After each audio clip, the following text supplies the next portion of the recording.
ठाणे, रायगड आणि पालघर तसंच नवी मुंबई जिल्ह्यातील नगरपालिका नगरपंचायत निवडणुकीकरता उमेदवारी अर्ज मागे घेण्याच्या शुक्रवारच्या अखेरच्या दिवशी लढतीचं चित्र स्पष्ट झालं असून बहुतेक ठिकाणी नगराध्यक्षपदाकरता बहुरंगी लढती होणार आहेत। काही मोजक्या उमेदवारांनी निवडणूक रिंगण सोडलं असलं तरी मुख्य राजकीय पक्षांच्या प्रमुख उमेदवारांनी आपली उमेदवारी कायम ठेवल्यानं सर्व निवडणुका चुरशीच्या होणार आहेत।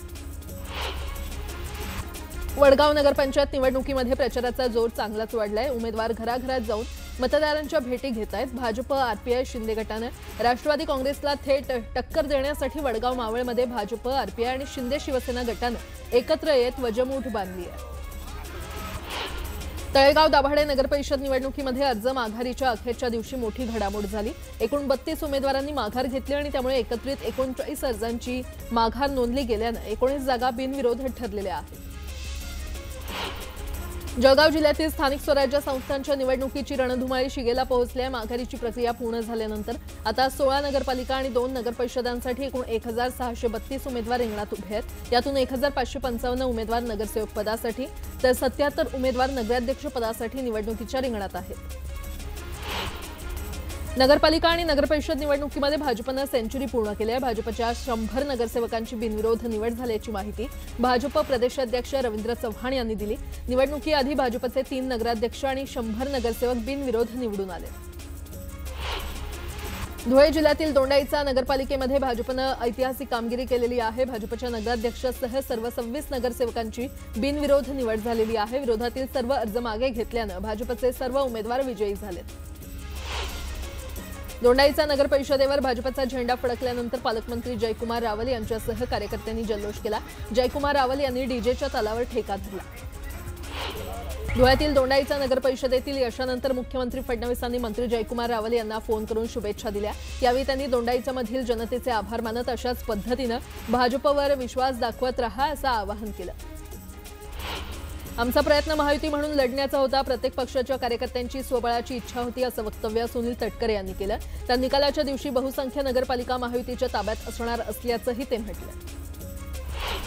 सांगोल्यात आजोबांसाठी नातवानं निवडणुकीच्या रिंगणातून माघार घेतली आहे। 73 वर्षीय मारुती बनकर नगराध्यक्षपदासाठी उमेदवार आहेत।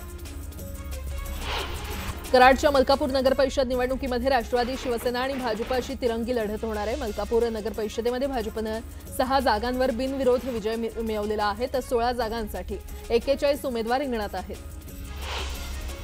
तुळजापुरात पिंटू गंगणे यांच्या उमेदवारीला आरएसएसचा विरोध। हा जावई शोध कुणी लावला, जावयाला समोर बोलवा असं म्हणत ओमराजेंवर आमदार राणा जगजितसिंह पाटील यांनी खोचक टीका केली आहे। सोलापूर जिल्ह्यातील निवडणुकीत विरोधक नसल्यानं आम्हाला आमच्यातच लढायची वेळ आल्याचं वक्तव्य जयकुमार गोरे यांनी केलं। पंढरपुरातील भाजपच्या प्रचाराचा शुभारंभ करताना त्यांनी हे वक्तव्य केलंय। तर शरद पवारांची राष्ट्रवादी, ठाकरेंची शिवसेना आणि काँग्रेस निवडणुकीतून गायब झाल्याचंही ते म्हटलं।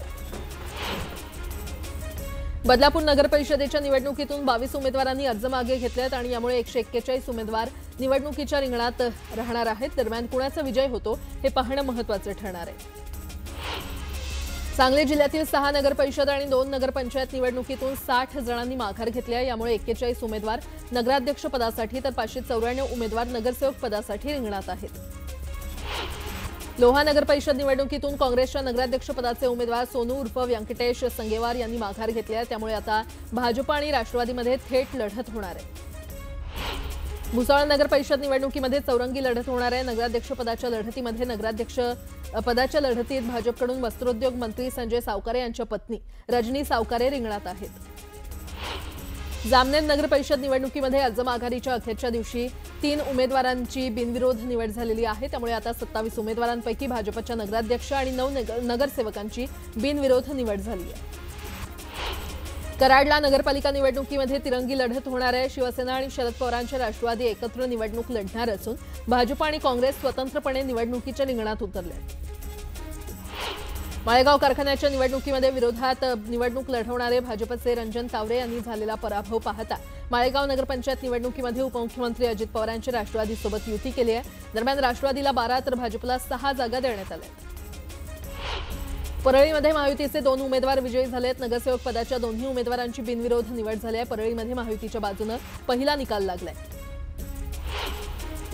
अक्कलकोट तालुक्यातील नगरपरिषद निवडणुकीमध्ये राजकीय वातावरण तापलं। अक्कलकोट आणि दुधनी नगरपरिषदेतील उमेदवार भाजप पळवत असल्याचा आरोप करत उमेदवारांना सहलीवर पाठवण्यात आलं होतं। जालन्यामध्ये रावसाहेब दानवे यांच्या बालेकिल्ल्यात काँग्रेसचे प्रदेशाध्यक्ष हर्षवर्धन सपकाळ यांच्या सभेचं आयोजन करण्यात आलं होतं। तर भोकरदन नगरपरिषदेवर काँग्रेसची सत्ता आणणार असल्याचा दावा सपकाळ यांनी केलाय। बारामती नगरपरिषदेमध्ये राष्ट्रवादीच्या 8 उमेदवारांची नगरसेवकपदी बिनविरोध निवड झाली आहे। राष्ट्रवादीच्या कार्यकर्त्यांनी फटाक्यांची आतिषबाजी करत जल्लोष साजरा केला। शिरूर नगरपरिषदेच्या निवडणुकीतून एका नगराध्यक्षपदाच्या उमेदवारासह 31 नगरसेवकांच्या उमेदवारांनी माघार घेतल्या आणि यामुळे आता नगराध्यक्षपदासाठी 5 उमेदवार आणि 24 नगरसेवक पदासाठी 99 उमेदवार रिंगणात आहेत।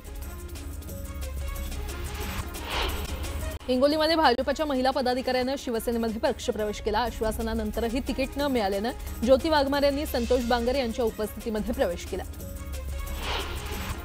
रायगडच्या पेण नगरपरिषद निवडणुकीमध्ये महायुतीच्या 6 उमेदवारांची बिनविरोध निवड झाली आहे। भाजपचे 3 तर राष्ट्रवादीच्या 3 उमेदवारांचा विजय झालाय। अहिल्यानगरच्या राहतामध्ये ठाकरेंच्या शिवसेनेतून हकालपट्टी केलेल्या उमेदवारानं अर्ज मागे घेतलाय। राजेंद्र पठारे यांनी नगराध्यक्षपदाचे दोन्ही अर्ज मागे घेतलेत। ठाकरेंच्या वरिष्ठ नेत्यांनी त्यांच्यावर एबी फॉर्म चोरी केल्याचा आरोप केला होता। नंदुरबार नगरपरिषदेच्या निवडणुकीतून अर्ज मागे घेतल्यानंतर भक्तवत्सल सोनार यांना अश्रू अनावर झाले। शिवसेनेकडून पाठबळ नसतानाही त्यांनी अर्ज दाखल केला होता। नातेसंबंधामुळे आपण माघार घेतल्याचं त्यांनी स्पष्ट केलं।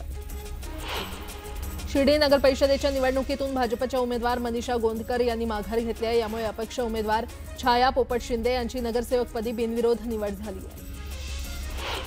माळेगाव नगरपंचायतीमध्ये राष्ट्रवादीसोबत भाजपचे रंजन तावरे यांचं मनोमिलन झालंय। राष्ट्रवादी 12 जागांवर लढणार आहे तर रंजन तावरे गट 6 जागा लढवणार आहे।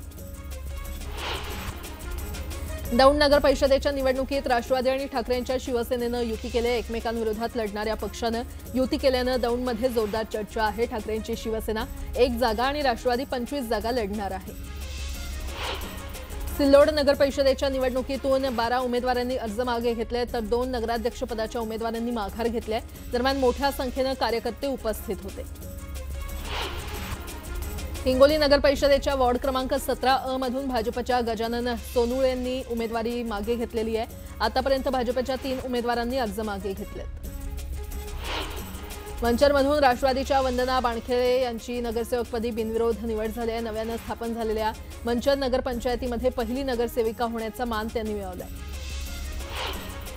जुन्नर नगर परिषदेच्या निवडणुकीतील माघारीच्या दिवशी नगराध्यक्ष पदाच्या 3 उमेदवारांनी आणि नगरसेवक पदाच्या 22 उमेदवारांनी आपले अर्ज मागे घेतले आहेत। त्यामुळे आता नगराध्यक्ष पदासाठी 9 उमेदवार आणि नगरसेवकांच्या 20 जागांसाठी 67 उमेदवार रिंगणात आहेत। मध्य रेल्वेच्या ठाणे ते कल्याण दरम्यान अप आणि डाऊन जलद मार्गावर रविवारी सकाळी 10:40 ते दुपारी 3:40 ब्लॉक असेल। यावेळी ठाणे ते कल्याण धावणाऱ्या अप आणि डाऊन जलद लोकल 5व्या आणि 6व्या मार्गिकेवर वळवण्यात येणार आहेत। त्यामुळे काही फेऱ्या रद्द होणार आहेत। केंद्र सरकारनं शुक्रवारी ऐतिहासिक निर्णय घेत 4 कामगार संहिता तात्काळ लागू केल्या। त्यासोबतच 29 जुने कामगार कायदे इतिहास जमा झालेत। नव्या कामगार कायद्यान्वये सर्व क्षेत्रात किमान वेतन कायदेशीररित्या लागू होईल। तसंच वेळेवर वेतन देणं बंधनकारक असेल। ओव्हरटाईमसाठी दुप्पट वेतन मिळेल आणि महिलांना रात्रपाळीत कामाची मुभा आणि समान वेतन मिळेल। 4 दिवसांपासून स्थिर असलेल्या चांदीच्या भावात शुक्रवारी 4,700 रुपयांची घसरण झाली आणि त्यामुळे चांदी 1,53,300 रुपयांवर आली। सोन्याच्या भावातही 1,700 रुपयांची घसरण होऊन ते 1,22,300 रुपयांवर आले। वाढती थंडी आणि दाट धुकं यामुळे राजधानी दिल्ली क्षेत्रामध्ये प्रदूषण धोकादायक पातळीवर पोहोचलं असून अनेक भागात हवेची गुणवत्ता 500 AQI पेक्षा अधिक नोंदवली गेलेली आहे। ही अत्यंत गंभीर पातळी असून काही भागातील केंद्रात तर AQI 600 पार नोंदला गेलेला आहे। शुक्रवारच्या जगभरातील प्रदूषणाच्या नोंदी पाहता दिल्लीतील ही पातळी सर्वाधिक आहे। मुंबईतील प्रस्तावित पॉड टॅक्सी प्रकल्प मुंबई वन या नॅशनल कॉमन मोबिलिटी कार्डसोबत जोडला जाणार आहे। सध्या BKC ते कुर्ला दरम्यान या प्रकल्पासाठी जागा निश्चिती सुद्धा करण्यात आली असून नुकत्याच झालेल्या बैठकीत प्रकल्प सुरू झाल्यावर त्याचं तिकीट काढण्यासाठी मुंबई वनचा वापर करावा हा निर्णय घेण्यात आला। बेकायदा होर्डिंग्सना आळा घालण्यासाठी महापालिका प्रशासनाला कठोर उपाययोजना कराव्या लागतील असं म्हणत मुंबई उच्च न्यायालयानं होर्डिंग्स विरोधातील याचिकांवरील निकाल शुक्रवारी राखून ठेवला। न्यायालयानं यापूर्वी देखील अशा होर्डिंग्स संदर्भात आदेश देऊनही प्रभावी उपाययोजना केल्या नाहीत। याबाबत न्यायमूर्तींनी नाराजी व्यक्त केली। संकेतस्थळावर शुल्क प्रदर्शित न करणाऱ्या राज्यातील 29 कॉलेजला प्रत्येकी 1 लाखांचा दंड शुल्क नियामक प्राधिकरणानं ठोठावलाय। यात मुंबई आणि ठाण्यातील कॉलेजचा देखील समावेश असून त्यांना 2 आठवड्यात दंड भरावा लागणार आहे। तो जमा न करणाऱ्या कॉलेजेसवर कारवाई केली जाणार आहे। बुलढाणा जिल्ह्यातल्या मोहना बुद्रुक येथील जिल्हा परिषद शाळेमध्ये मुख्याध्यापकानं मद्यधुंद अवस्थेमध्ये धिंगाणा घातला। त्या शिक्षकावर निलंबनाची कारवाई होणार असल्याचं सीईओ गुलाबराव खरात यांनी सांगितलं। नवी मुंबईतील नेरूळ इथल्या छत्रपती शिवाजी महाराजांच्या पुतळ्याचं वनमंत्री गणेश नाईक यांच्या हस्ते अनावरण झालं। काही दिवसांपूर्वीच मनसे नेते अमित ठाकरे यांनी या स्मारकाचं विनापरवानगी लोकार्पण केलं होतं। यानंतर अमित ठाकरेंवर गुन्हा दाखल झाला होता। दरम्यान हा गुन्हा मागे घेतला पाहिजे असं मंत्री गणेश नाईक यांनी म्हटलं। ठाकुर्ली रेल्वे फाटक ते म्हसोबा चौकापर्यंत उन्नत मार्गाची उभारणी करण्यात येणार आहे। यासाठी MMRDA कडून 36 कोटींची निविदा जाहीर करण्यात आली आहे। यामुळे खासदार श्रीकांत शिंदेंच्या पाठपुराव्याला यश आलंय। फोडाफोडीच्या राजकारणाला छेद देत खासदार श्रीकांत शिंदेंनी विकासाला महत्त्व दिलंय। अकोला आणि यवतमाळमधील सुपर स्पेशालिटी रुग्णालय तातडीनं सुरू करण्याचे आदेश अण्णा बनसोडे यांनी दिलेत। खासगी भागीदारी धोरणानुसार सुरू करण्याबाबत आढावा बैठकीत त्यांनी अधिकाऱ्यांना सूचना दिल्या। मालेगावच्या डोंगराळेमध्ये करुणा मुंडेंनी पीडित कुटुंबाची भेट घेतली। यावेळी त्यांनी कुटुंबाचं सांत्वन केलं। दरम्यान त्यांनी सरकारसह रुपाली चाकणकरांवर जोरदार टीका केली। सावरकरांच्या बदनामी प्रकरणी राहुल गांधींना दिलासा मिळालाय। राहुल गांधींविरोधातील खटला कोर्टाकडून रद्द करण्यात आलेला आहे। न्यायालयीन प्रक्रियेचं पालन न केल्याचा निष्कर्ष कोर्टानं दिलाय। सिडकोकडून 4508 घरांची गृहनिर्माण योजना जाहीर करण्यात आलेली आहे। अर्जदारांना स्वतःच्या पसंतीची सदनिका निवडण्याची सुवर्ण संधी देण्यात आली असून योजनेच्या ऑनलाईन अर्ज नोंदणीला सुरुवात होणार आहे। निलेश राणेंविरोधात वैभव नाईक यांनी निवडणूक आयुक्तांकडे तक्रार दिली आहे। शिवसेना उभाठाचे माजी आमदार वैभव नाईक यांनी मुख्यमंत्र्यांना पत्र देत आमदार निलेश राणेंना गरज नसताना अधिक सुरक्षा दिल्याचं म्हटलंय। वाढीव सुरक्षा पाहता मतदारांवर दबाव टाकण्याचा प्रयत्न होईल असं वैभव नाईक म्हटलंय। अमरावतीमध्ये कृषी मंत्री दत्ता भरणेंच्या ताफ्याला काँग्रेसच्या कार्यकर्त्यांनी काळे झेंडे दाखवले। काँग्रेसचे अनेक पदाधिकारी राष्ट्रवादीमध्ये प्रवेश करणार असल्यानं कार्यकर्त्यांनी विरोध केला। दरम्यान जोरदार घोषणाबाजी करण्यात आली। अहिल्यानगरच्या निंबळक परिसरातील बिबट्याच्या वाढत्या हल्ल्यांबाबत उपाययोजना करावी या मागणीसाठी वनविभागाच्या कार्यालयासमोर प्रहारच्या वतीनं आंदोलन करण्यात आलं। यावेळी मागण्यांचं निवेदन वनविभागाला देण्यात आलं। छत्रपती संभाजीनगरच्या पाचोडमध्ये आक्रोश मोर्चाचं आयोजन करण्यात आलं। मालेगावातील अत्याचार प्रकरणात कठोर कारवाई करण्याची मागणी करण्यात आली।